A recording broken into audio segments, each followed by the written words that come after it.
Rodrigo Roa Duterte.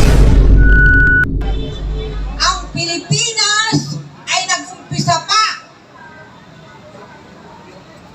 sa paghahari ng mga Espanyol sa loob ng 377 years. Nabanggit kanina nung isang nagsalita dito na hindi nakukuha yan sa dami. Hindi nakukuha yan sa quantity. Nakukuha yan sa quality. Bakit? Sino ang lumaban sa 377 years sa mga Spaniards? Isang tao lamang. Sino siya? Si Dr. Jose Rizal. Alam ba ninyo yan, mga kabataan? Kasi pinagkait na sa inyo yung istorya na yon. Dahil wala na yun sa curriculum ng DepEd. Okay ba kayo dyan? Yes. Si Jose Rizal ay lumaban para makalaya tayo sa mga Spaniards. At binili tayo ng Amerika sa loob ng 14 years. Pagsakop ng ating Amerika, nagkaroon ng Treaty of Paris. Na ngayon, yun na ang ating hinaharap na problema. Bakit? Bakit ko nabanggit yun? Dahil yung Treaty of Paris ay meron lamang visa na 80 taon. At ito ay matatapos sa susunod na 2026. Alam niyo naman ang Amerika, di ba? Na nagkaroon nga tayo ng kalayaan noong July 4, 1946. Pero hindi tayo nagkaroon ng tunay na kalayaan dahil pinapakialaman pa rin tayo magmula ng mga panahon na yun. Kaya lahat ng Pangulo na idinoklop natin na hindi sumasang-ayon sa kagustuhan ng Amerika ay ibinabagsak nila katulad ng ating Pangulo na si President Rodrigo Roa Duterte. Kaya yun ang problema natin ng mga Pilipino. Dahil tayo ay napudol noong 2022 ni Bongbong Marcos. Isa ba kayo sa napudol? Yes! Isa ko sa napudol. Kaya nandito ko ngayon para bawiin ko! Bawiin ko marinig mula ang Pilipinas at sa buong mundo na si Bongbong Marcos na pinili natin maging Pangulo ay hindi siya karapat-dapat na maging Pangulo ng bansang Pilipinas. Bakit? Bakit hindi siya karapat-dapat? Dahil siya ay adik! Ano ibig sabihin ng adik? Bangag! Hindi lang ang adik sa korupsyon. Siya rin ay adik sa droga. Adik sa droga. Adik, inukutil din siya. Diba, acronym ng adik is A-D-I-K. Adik sa droga. Adik sa korupsyon. Adik sa kidnapping. At marami pang iba, lalong-lalo na ang kaya hindi siya karapat-dapat na pinuno ng bansang Pilipinas dahil sa pakikipagsagwatan niya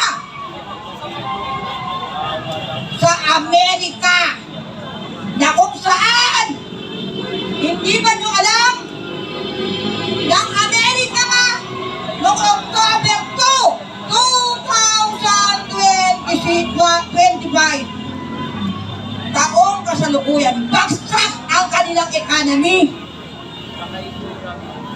So yon ang dahilan kung bakit nag-i-interest sila na maipasa uli o pumayag si Bongbong Marcos para mag-extend yung Treaty of Paris na magtatapos sa susunod na taon. At alam ba ninyo, magmula nung umupo si Bongbong Marcos noong 2022 dahil sa pakikipagsabwatan niya sa Amerika, dumami na ang bases natin sa Pilipinas. Nag-umpisa silang maglagay sa Kalayaan Island. Kung noong 1998, pinalaya sila dito, naiwan na yung Subic, naiwan na yung Clark, naiwan na yung Cavite. Ngayon, halos 35 bases na meron sila dito. Dahil papayag ba tayong mga Pilipino na mangyari yung nangyari katulad ng Ukraine? Papayag ba kayo na milyong-milyong Ukrainian ang namatay? Hindi kayo papayag! Dahil yun din ang plano nilang mangyari. Dahil gusto nilang makuha pa rin yung pinaka-powerful na bansa sa buong mundo. At ang number 1 nilang kalaban ay China. Kaya hindi kayo papayag. Gagawin tayong sardinas. Gagawin tayong sacrificing lamb. Dahil sa ngayon, ang Amerika ay sunod-sunuran ang ating presidente Bongbong Marcos sa pakikialam din ng CPP-NPA.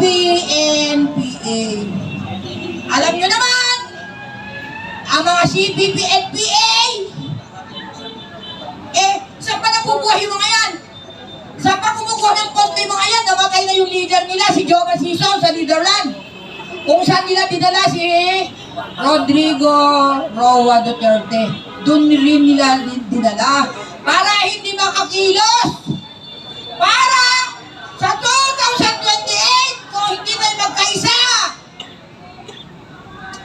umpisang ang gabing ito, kung wala kayong gagawin, mangyayari ang kanilang mga hindi magandang plano sa ating bansa.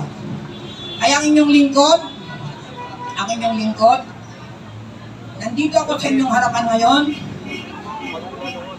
Nakikiusap ako na lahat ng mga Pilipino, hindi lang natin i-share yung mga nasa Facebook, kundi gawin natin in action.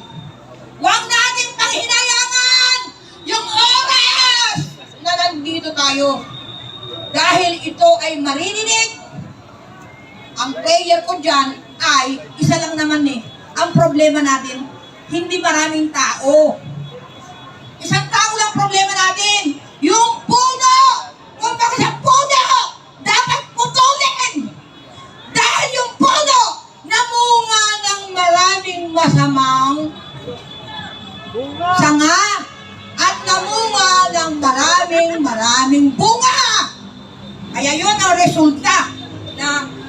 resulta ng ating dinadanas ngayon dito sa bansang Pilipinas. Hindi lang korupsyon ng flood control. Lahat ng klase. Pumunta kayo sa immigration.